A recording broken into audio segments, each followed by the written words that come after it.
Sino na naman dito ang kumain na hindi naghugas? Sintig magpatay sa mga ilaw, hindi ba ninyo magawa?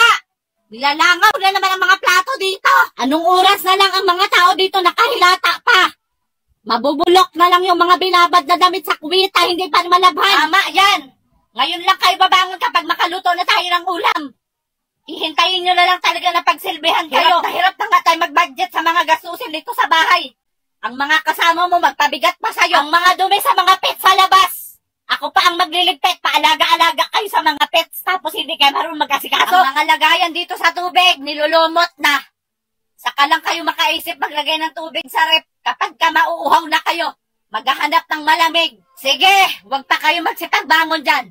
Sisilaban ko talaga kayo. Wag nyo talaga ako subukan ngayong araw na ito.